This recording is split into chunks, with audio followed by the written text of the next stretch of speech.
नमस्कार, मी स्वाती गुरव. आज खूप दिवसातून पुन्हा एकदा तुम्हाला भेटतेय. माझ्या यूट्यूब चॅनलमध्ये एक नवीन कंटेंट ॲड करते.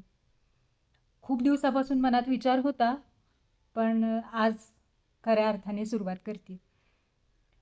कारण हा कंटेंट आहे विशेष, की ज्याच्यामुळं माझ्या लाईफला एक नवीन वळण मिळालं.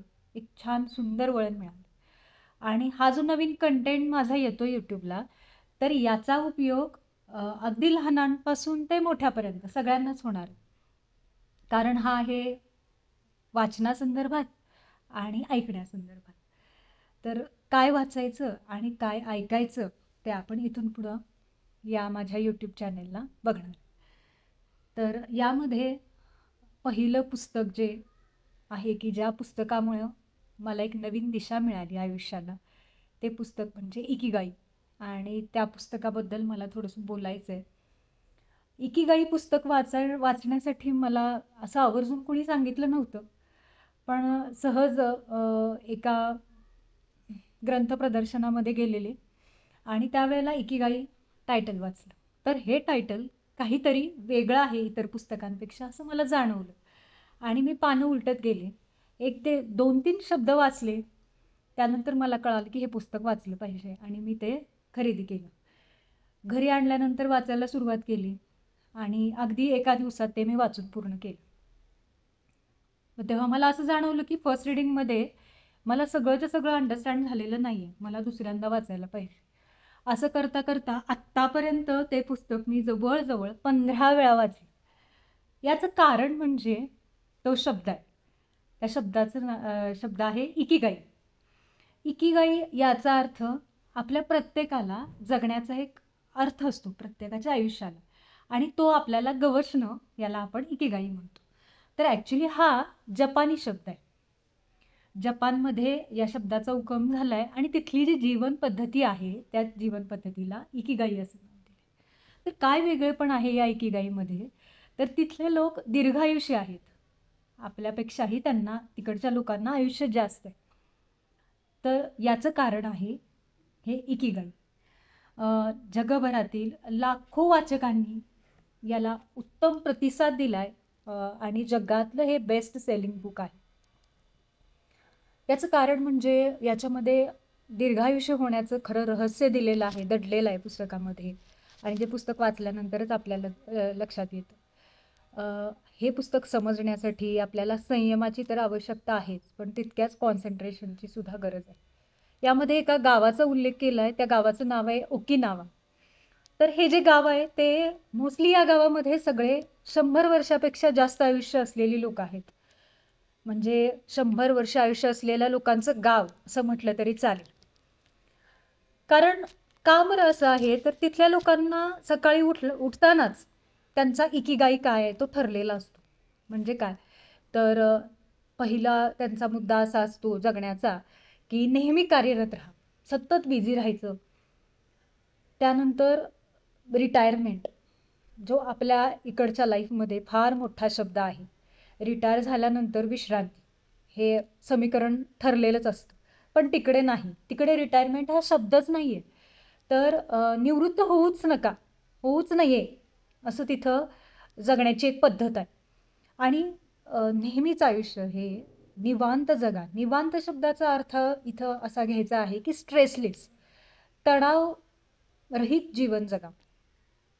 तिसरा महत्त्वाचा मुद्दा याच्यामध्ये मांडला आहे की भरपेट जेवू नका. म्हणजे 100% पोट भरून जेवू नका. 80%च पोट भरायचं. 100% पोट भरायचं नाही. कारण याचा आरोग्यावर फार मोठा परिणाम होत असतो. त्यामुळं थोडंसं पोट भरण्यापेक्षा थोडं पोट रिकामं ठेवायचं. म्हणजे 20% पोट रिकामं राहिलं पाहिजे. आपला मित्र परिवार नेहमी चांगला ठेवा. चांगला याचा अर्थ आहे सकारात्मक ठेवा. नेहमी जो येणारा वाढदिवस असतो आपण साजरा करतो, प्रत्येक वाढदिवस साजरा करतो. पण त्या प्रत्येक वाढदिवसागणिक आपलं आयुष्य 1-1 वर्षांनी वाढलेलं असतं आणि ते आपण सेलिब्रेट करत असतो. पण असं काहीतरी ठरवा की प्रत्येक वाढदिवसाला मी आणखी हेल्दी झाले पाहिजे, आणखी तंदुरुस्त झाली पाहिजे.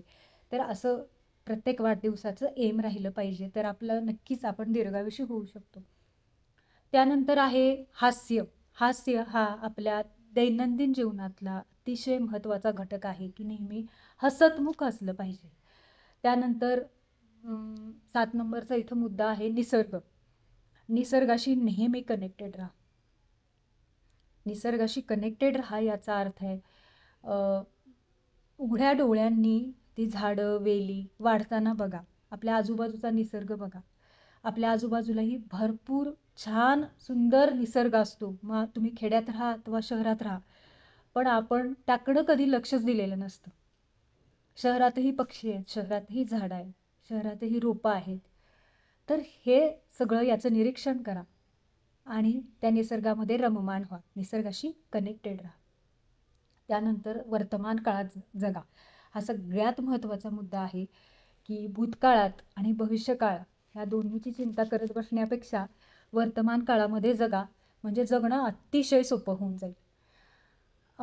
याचं इकिगाई शब्दाचा अर्थ आता या सगळे 10 मुद्दे बघितल्यानंतर तुम्हाला मी खरं सांगेन, की इकिगाई म्हणजे सतत व्यस्त राहणे, पण तरीही त्यातून आनंद शोधणे. आपल्या जगण्याचा खरा अर्थ गवसणे म्हणजे इकिगाई. म्हणजे मी बिझी आहे, पण मी मला आवडते ते काम करतेय, म्हणजे मला माझ्या आयुष्याचा इकिगाई सापडला. मग त्यामध्ये आपल्याला त्या कामाचा लोड वाटत नाही, कारण ते काम आपल्या आवडीचं असतं. म्हणजे आपल्याला आपल्या आयुष्याचा इकिगाई सापडला. तर इतकं साधं सोपं गणित या पुस्तकामध्ये मांडलेलं आहे. तर नक्की आवर्जून वाचा. हेक्टर गार्सिया आणि फ्रान्सिस्क मिरालेस यांनी हे पुस्तक लिहिलेलं आहे. पण त्याचा मराठीमध्ये अनुवाद आहे, जो प्रसाद ढापरे यांनी लिहिलेला आहे. अतिशय साध्या सोप्या मराठी भाषेमध्ये लिहिलेला आहे आणि तो नक्की आपल्याला समजतो. आणि प्रत्येकाने नक्की वाचा. तुम्ही कशात एक्सपर्ट आहात हे प्रत्येकाला कळणं अतिशय गरजेचं आहे. मग ते अगदी लहान मूल असेल, ते अगदी वयस्कर व्यक्ती असेल, त्यांच्यासाठी हे पुस्तक अतिशय महत्त्वाचं आहे. तर नक्की वाचा. आणि हा व्हिडिओ पाहिल्यानंतर आवडला तर नक्की लाईक करा, शेअर करा आणि सबस्क्राईब करा. आणि या संदर्भात तुमचा जर इकिगाई जेव्हा सापडेल त्यावेळेला कमेंटमध्ये नक्की टाईप करा तुमचा इकिगाई. धन्यवाद.